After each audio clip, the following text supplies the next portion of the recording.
craft a crime of passion.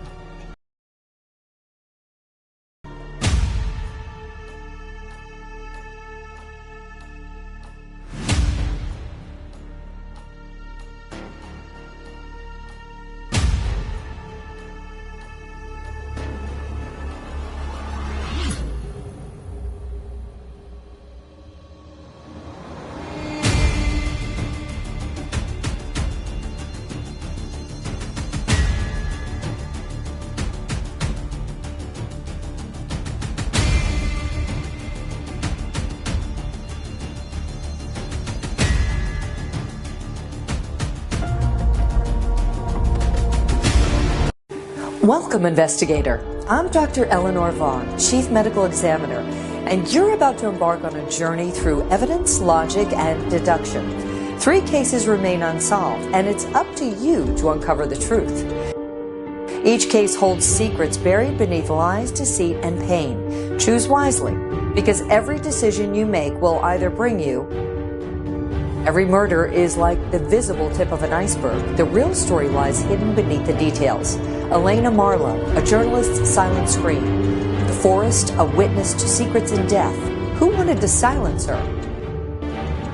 Thomas Blackwood. A murder in the triangle of money, power, and revenge. A banker's death could rewrite millions in accounts. Isabella Romano, a mother's death. A dark plan executed in a silent home beside a sleeping child. Which veil do you lift?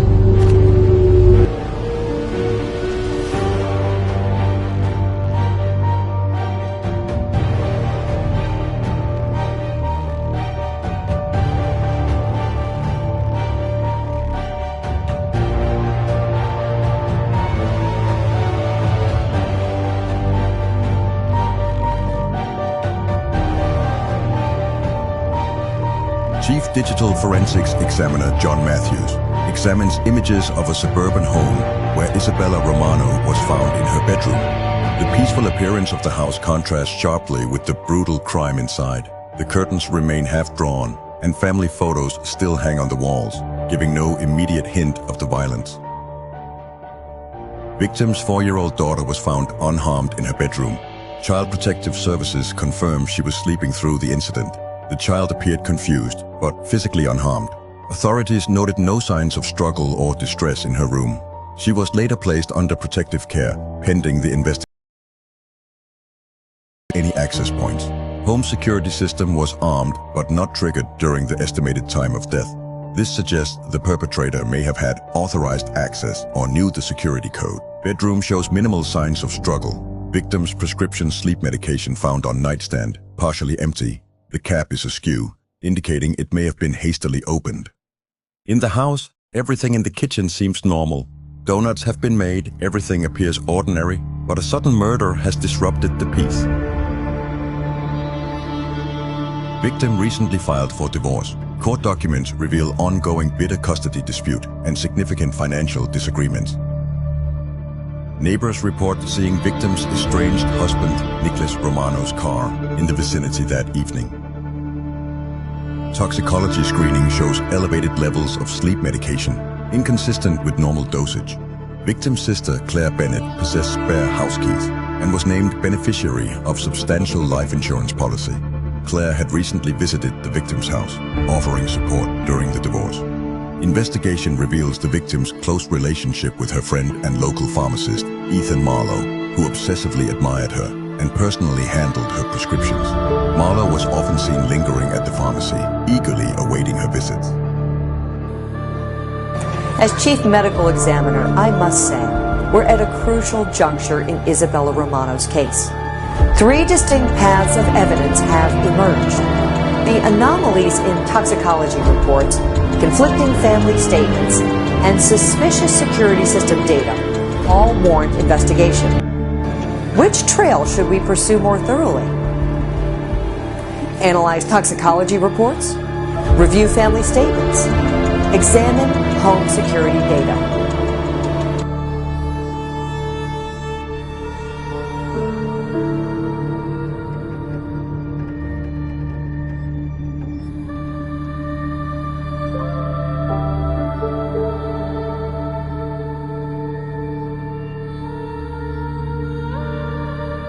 detailed toxicology reveals multiple pharmaceutical compounds in victim's system.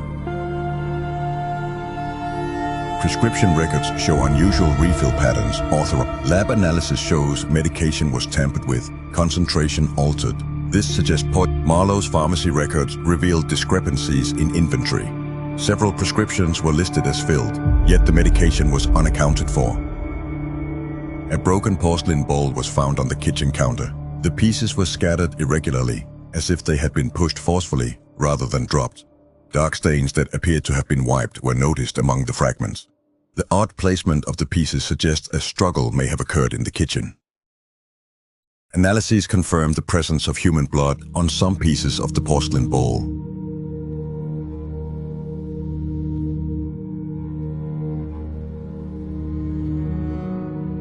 Security records show the system was deactivated at 10:45 p.m. with a valid code. However, this code was only known to maintenance worker Lucas Reed. An unexpected access was detected in the system on the day of the incident. Lucas Reed's fingerprint was found on a device in the back panel of the security system. The team believes the device wasn't recorded and that Reed used the day for unauthorized access. Lucas Reed's background reveals multiple theft cases and files related to missing items, indicating he was in financial difficulty. His attempts to access Isabella's bank accounts suggest possible financial motivations. Lucas Reed's internet history in the past few weeks contained searches related to insurance fraud. This is notable during a period when the victim had taken out a large insurance policy. Investigators are now examining the possibility that Reed planned to exploit the victim's policy for gain. Reed was seen wandering a nearby neighborhood on the day of the incident and recognized by neighbors. Security camera footage shows Reed near Isabella's house the day before the incident, acting suspiciously.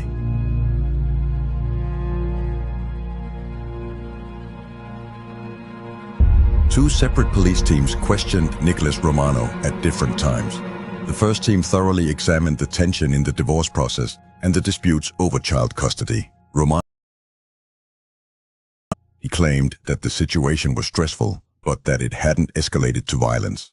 Despite his calm demeanor, he appeared to become more defensive as the questions dug deeper into his personal life. The second police team identified contradictions in Nicholas Romano's account for the night of the incident.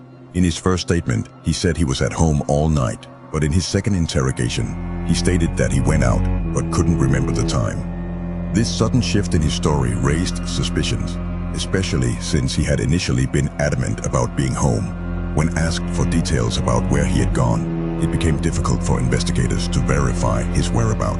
When police presented witness statements about violent arguments Romano had with his wife in recent weeks, Romano became angry and said these claims were exaggerated. However, a neighbor confirmed hearing shouting from the house a few days earlier. During questioning, police revealed that Romano's cell phone location data didn't match his statement. While he claimed to be home all night, his phone had moved near the victim's house at the estimated time of death. This inconsistency placed him at the scene, directly contradicting his earlier claims. When confronted with the evidence, Romano became defensive and struggled to offer a convincing explanation. Police showed Romano footage obtained from neighbors' security cameras. When asked if the car rapidly leaving the victim's street at 11:50 p.m. belonged to him, he first denied recognition, then dismissed it, saying it might be similar. In the later stages of questioning, police placed a drawing made by his young daughter on the table. The child had drawn the silhouette of her father.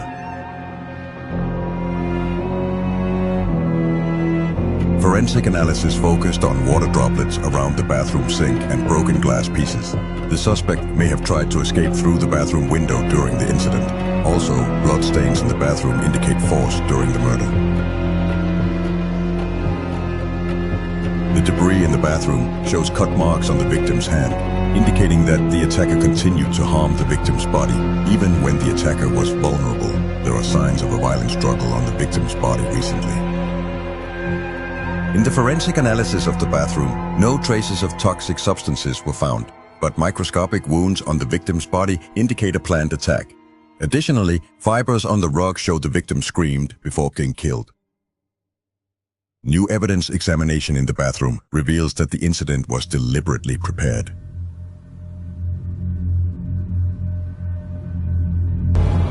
The evidence has led us to three main suspects with strong connections to the victim.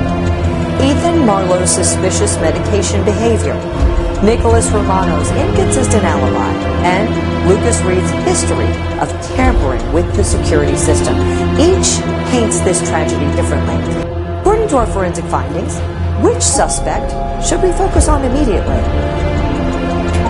Investigate the Ethan Marlowe connection. Focus on Nicholas Romano. Follow Lucas Reed's trail.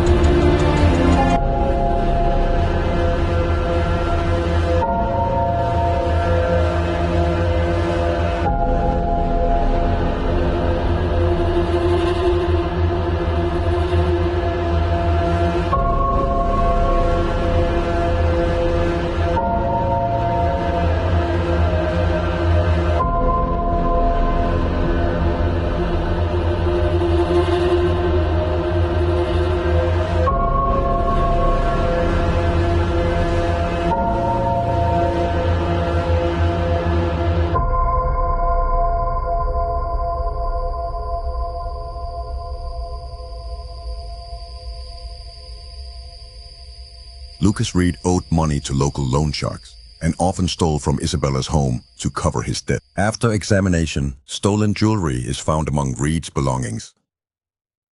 The drawing shows Romano in Isabella's room, a key clue. Romano's fingerprints are found on Isabella's medication bottle, despite his claim that he hadn't been. A neighbor's security camera shows Romano's car near Isabella's house at the time of death. This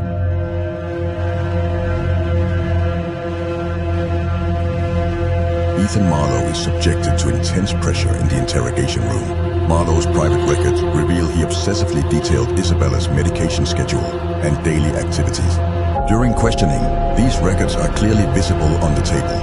Marlowe struggles to deny the records and becomes visibly uncomfortable as investigators confront him with the damning evidence. Laboratory results confirm that Marlowe altered the dosage of Isabella's medications. Initially resistant to confessing during questioning, Marlowe is forced to face the results. Panic appears in his eyes as the weight of the evidence becomes undeniable. He hesitates, visibly breaking down under the pressure. Pharmacy camera footage shows Marlowe carefully manipulating Isabella's prescription. Seeing the footage, Marlowe tries to deny the scenes he secretly watched, but his defense weakens. His face turns pale and his hands tremble, betraying his nervousness. He knows the evidence is Marlowe's fingerprints are found on the broken porcelain bowl in Isabella's kitchen. When confronted with the evidence, Ethan Marlowe, unable to escape the mounting pressure, finally cracks under the weight of the evidence and confesses.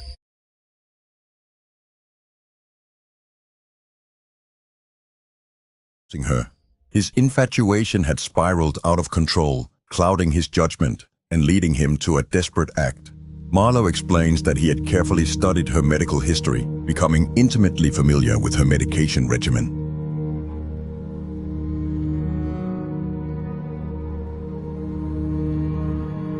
In-depth investigations at the detective's office revealed that Lucas Reed owed large amounts of stole from Isabella's homes to cover his debts. This financial strain likely motivated his criminal actions. After a detailed examination of the office, the jewelry Reed stole is found among his personal belongings. These items match Isabella's missing items exactly. The unique markings and designs of the items confirm their authenticity and strengthen the case against him. This discovery further ties Reed to the crime scene. Reed's DNA on Isabella's pillowcase and security panel confirms his presence in the house during the murder, further implicating him in the crime.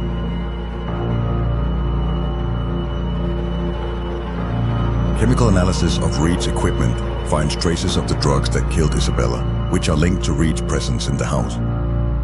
Lucas Reed confesses to detectives that when Isabella woke up while he was stealing, he panicked and forced her to take her medication to calm her down. However, the situation got out of control and ultimately led to Isabella's death.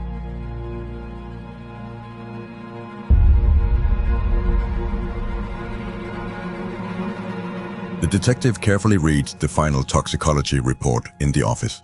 The report reveals that the compounds detected in Isabella's blood were a complex mixture requiring professional expertise. All the toxic compounds came from different sources, and this mixture was not a simple poisoning or accidental drug interaction. Dr. Vaughan's analysis highlights key connections to Isabella's death. Ethan Marlowe's obsessive behavior and close relationship with the victim make him a strong suspect. Claire Bennett, Isabella's life insurance beneficiary, raises suspicions of financial motive. Nicholas Romano's divorce and contradictory statements suggest his possible... We've reached a critical point in the Isabella Romano case. I have presented all the forensic evidence. Which suspect do you believe is responsible for Isabella's death? When making your decision, the evidence must indicate the guilty party beyond any reasonable doubt.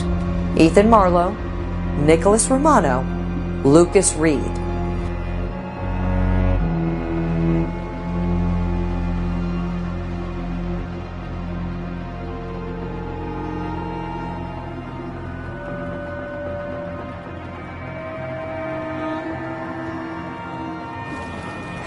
As the fog of suspicion clears, only one truth remains. Isabella Romano's tragic end was not a crime of passion nor a random act of violence. It was a methodical betrayal hidden beneath the guise of care. Ethan Marlowe, the trusted pharmacist and close friend, is the killer. His obsessive admiration for Isabella crossed the line from affection to possession. The toxicology report revealed elevated levels of sleep medication, far beyond a standard dose.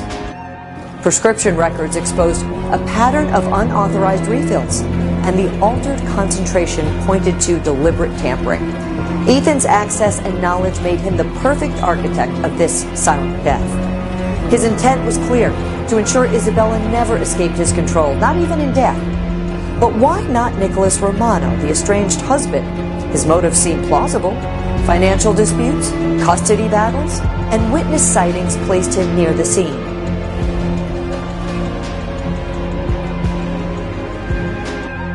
Yet the security system's untouched status contradicted a forced entry. Phone records and inconsistencies in his alibi were enough to cloud judgment, but insufficient to prove guilt. Nicholas's flaws were many, but premeditated murder was not among them.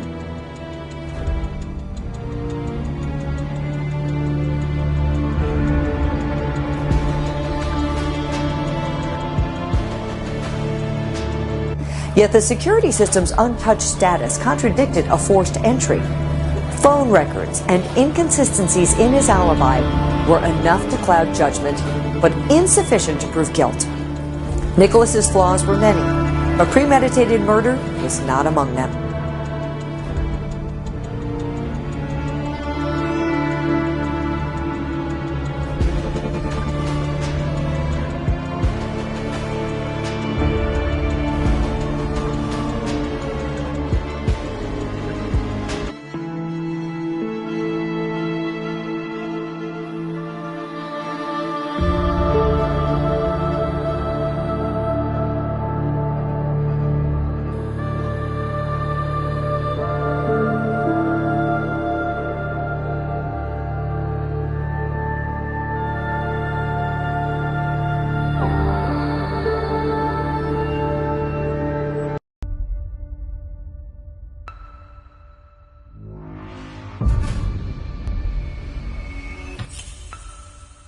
His actions were not just a crime of passion, but a meticulously planned execution. Welcome, investigator. I'm Dr. Eleanor Vaughn. Each case holds secrets buried beneath lies, deceit, and pain. Choose wisely, because every decision you make will either bring you... Every murder is like the visible tip of an iceberg. The real story lies hidden beneath the details. Elena Marlowe, a journalist's silent scream. Isabella Romano, which veil do you lift? Dr. Heinrich Weber reviews crime scene photos showing banker Thomas Blackwood's body found in the Premier Plaza basement. Dr. Heinrich Weber reviews crime scene photographs from the Premier Plaza office complex, where the body of international investment banker Thomas Blackwood was discovered in a basement storage room. The victim was found in a prone position, showing multiple blunt force trauma to the head. Evidence suggests the attack took place in his office, and the body was later transported to the storage room. Initial examination reveals several defensive wounds to the victim's hands, indicating a desperate struggle before death. The victim's watch, which was shattered during the attack, stopped at exactly 21:42, probably due to the force of the impact.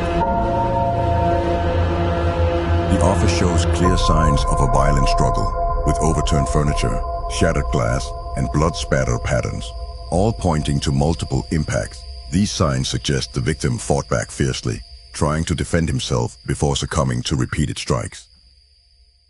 Building security logs show the victim's keycard was last used at 1930, marking his last known movement in the building.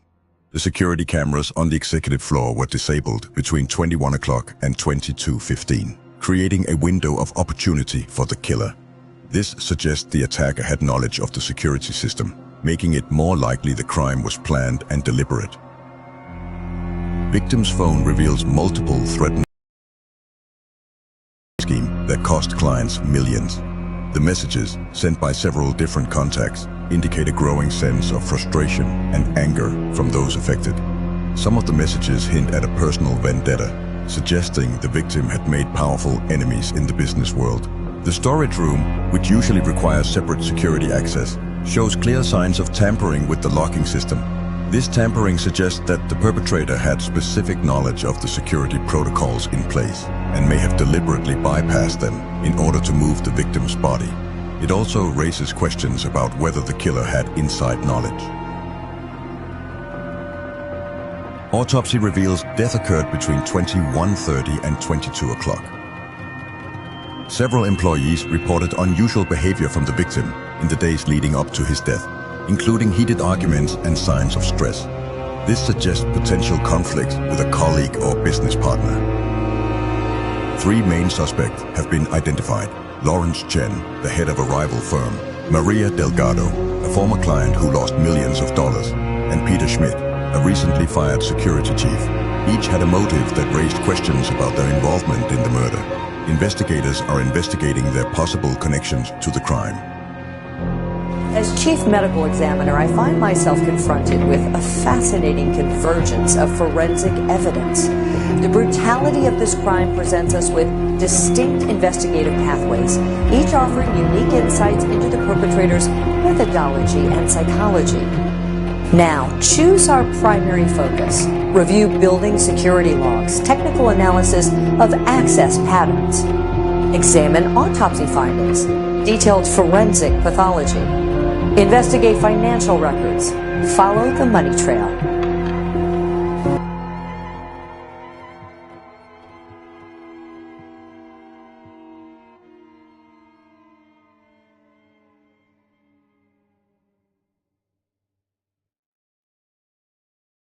Security logs reveal Peter Schmidt's access card was used after his termination date, indicating unauthorized access. Camera footage shows Schmidt arguing with victim 2 days before murder. Building maintenance records indicate Schmidt knew blind spots in security system. Schmidt's personal keycard accessed multiple restricted areas night of murder. The security office is plunged into darkness as cameras go offline. Schmidt launches a swift raid, moving with precision through the space. Evidence shows Schmidt tampered with backup security systems, disabling key cameras and alarm triggers. Detailed autopsy reveals unique impact patterns suggesting specialized equipment.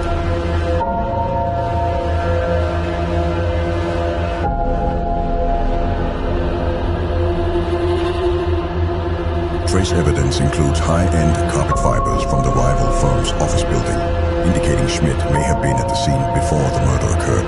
The fibers, which match those found on his clothes. The bruising marks on the victim suggest controlled and precise force. The specific placement and depth of the bruises suggest that the attacker used a well-practiced technique, likely targeting vulnerable areas of the body. DNA found under the victim's fingernails matched a profile linking to the attacker. The time of death closely matches Lawrence Chen's known training schedule. This coincidence raises questions about where he was in the critical window for the murder. Given that Chen had a disciplined routine, and that the murder occurred during his regular training session, this timing suggests a possible connection. The victim's defensive wounds suggest the attacker was left-handed, as the strikes appear to come from a dominant left hand. Financial records reveal significant fund transfers to offshore accounts, pointing to potential money laundering activities. These transfers, traced back to Lawrence Chen's firm, suggest he may have been involved in illicit financial schemes. Investigators are now focusing on these irregularities as a possible motive for the murder. Maria Delgado's life savings vanished in a fraudulent investment scheme orchestrated by Thomas Blackwood. The substantial financial loss devastated her, leaving her financially ruined and emotionally shattered. Evidence shows Delgado had confronted Blackwood multiple times about her lost funds. Growing increasingly desperate and angry, this financial betrayal provides a strong motive for revenge, making her a key suspect in the investigation. Evidence from Blackwood's personal files reveals he had been blackmailing multiple clients, including Maria Delgado. He used threats of exposing their financial missteps to force compliance. The discovery of these extortion on the night of the murder, Delgado's phone GPS data placed him near the building, raising suspicions of his involvement. Although security cameras failed to capture him directly, this absence could mean that he didn't enter the building himself. Instead, it suggests that Delgado may have organized the crime by instructing someone else to carry out the act on his behalf. Security footage confirms Delgado did not enter the building herself. Instead, a person acting on her behalf, likely an assistant, was seen entering in business attire. This raises the question, was this person following Delgado's orders or involved in the events that night? After the victim's death, threatening letters sent from Delgado's account were revealed, confirming that Delgado was directly responsible for the ominous threats.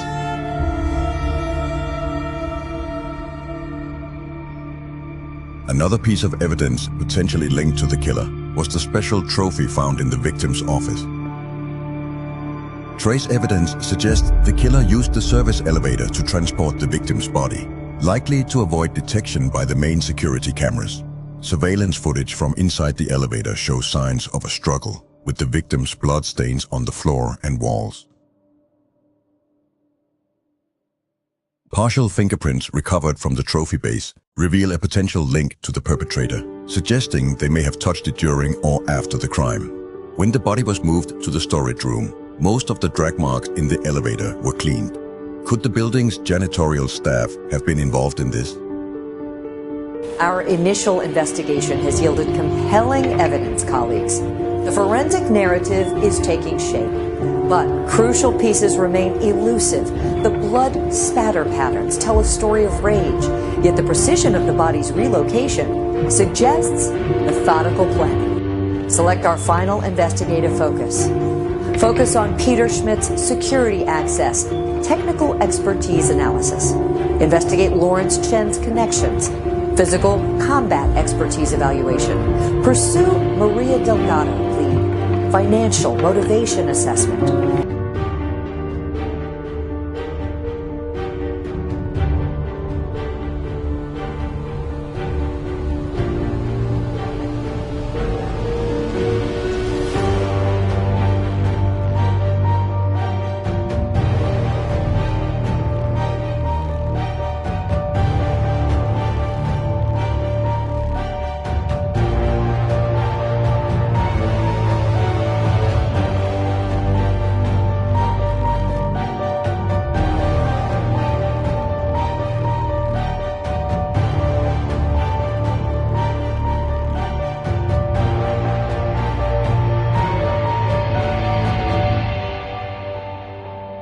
The investigation reveals that Schmidt deliberately falsified his security credentials, granting himself unauthorized access to restricted areas of the building. This calculated move allowed him to bypass standard protocols and avoid detection, further implicating him in the premeditated nature of the crime. His actions suggest prior knowledge of the building's vulnerabilities. Schmidt's locker contains the victim's missing personal items. This discovery directly links him to the crime scene. Evidence of premeditated security system tampering. Investigators believe the plan was set in motion days before the murder. Schmidt's phone contains detailed messages and notes, including meeting schedules, meal times, and regular routes through the building. This level of surveillance suggests that Schmidt had been closely monitoring the victim for a long time, carefully planning his movements. The discovery of this information further strengthens the case against Schmidt, revealing his calculated and methodical approach to crime. Blood found on Schmidt's hand immediately raises suspicions, suggesting his direct involvement in the violent confrontation.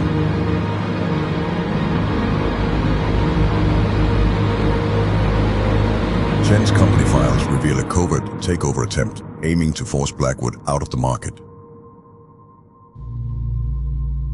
Surveillance shows Chen entering the building via the underground parking garage, bypassing the main entrance, raising suspicions. The timing of his entry matches the victim's last known movements.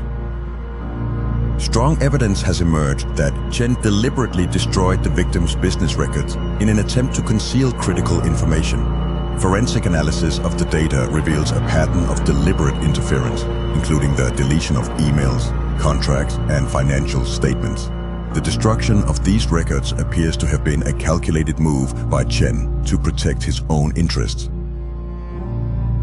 Chen's DNA has been definitively confirmed through forensic analysis of crime scene samples, linking him directly to the location of the victim's death. Delgado's financial records show significant losses due to failed investments and mounting debts. Stolen files could provide significant leverage to allow the victim to collaborate with business partners and enemies. Delgado could manipulate key players using sensitive information. Building cameras revealed Delgado entering the executive floor without authorization, and the timing of his presence aligns with key events surrounding the murder. Surveillance footage shows him entering the area at a critical window when the victim was likely still alive. Several important pieces of evidence were uncovered in Delgado's car trunk, including items that appeared to have a direct connection to the crime scene. The findings included personal items belonging to the victim and tools that could have been used in the murder. These items not only raise suspicions about Delgado's involvement, but also suggest premeditation, as they point to possible planning and preparation prior to the crime. Financial records reveal Delgado transferred funds from the office safe to cover gambling debts.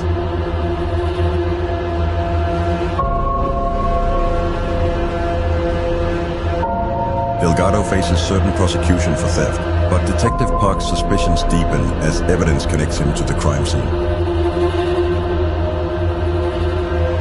Dr. Vaughn's detailed analysis shows the killer was skilled, yet emotionally involved in the brutal and personal attack. The forensic team's analysis of trace evidence and biochemical markers creates a timeline of events. The final forensic review combines detailed physical evidence with behavioral analysis.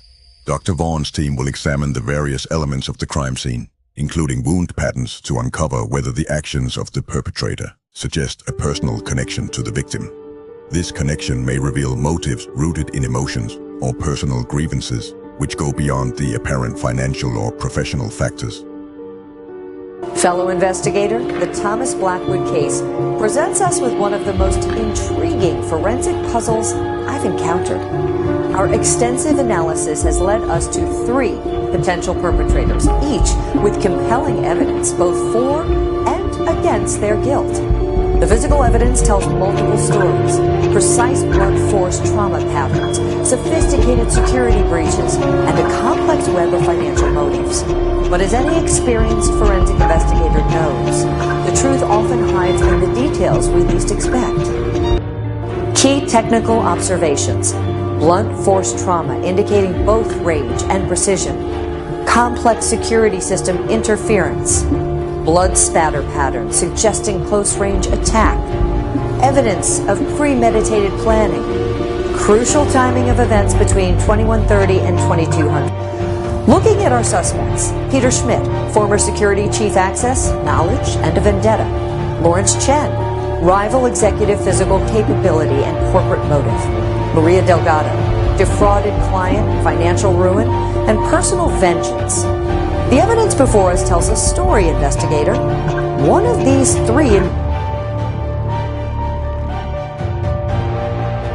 In the end, the truth was unmistakable. The killer was Peter Schmidt, the recently fired security chief. His motive was revenge, fueled by humiliation and the financial ruin that followed his dismissal.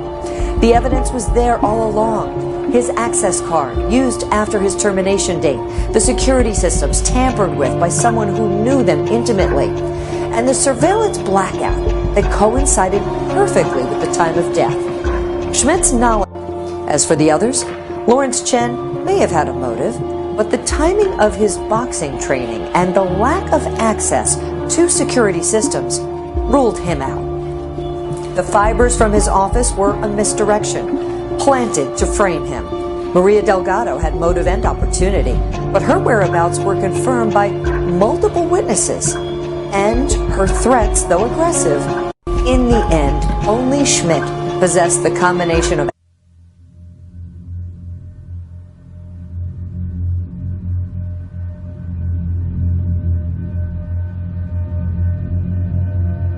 The lifeless body of investigative journalist Elena Marlowe was found abandoned on a deserted forest path by morning joggers at exactly 6:43. What started as a routine morning quickly turned into a horrific scene.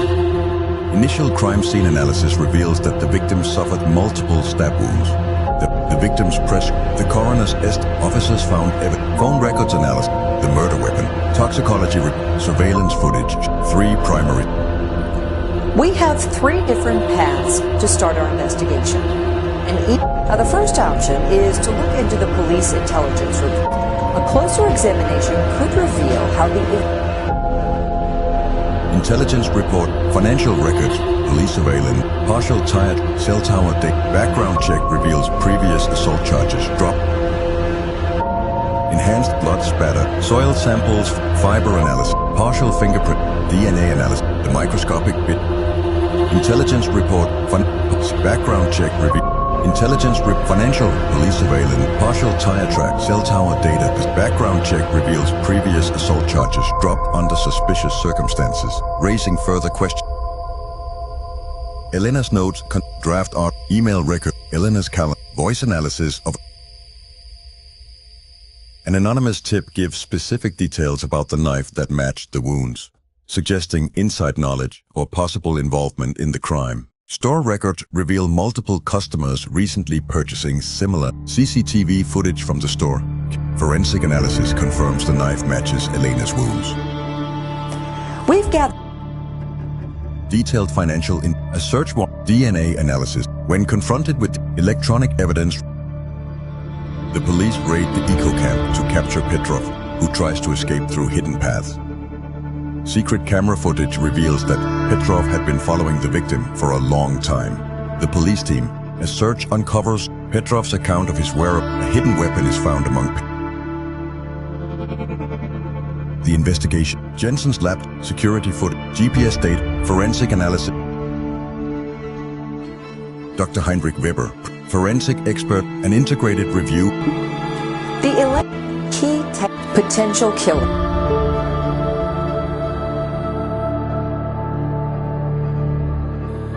Marcus Reinhardt seemed like the perfect killer. Millions missing, a motive as clear as broken glass. But perfection in murder, his car matched, yet something. There was the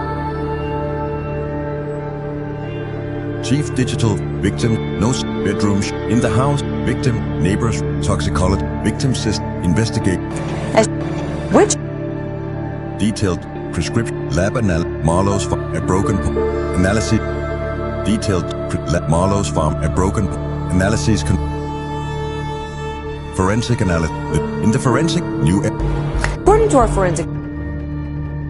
The detective, Dr.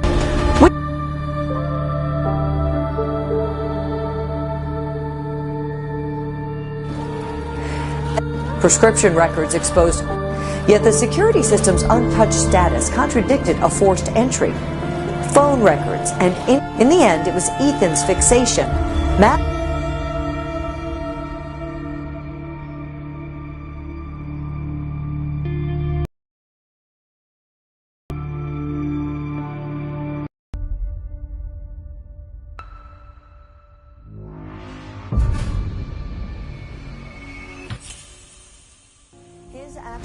not just a crime of passion, but a meticulously planned execution.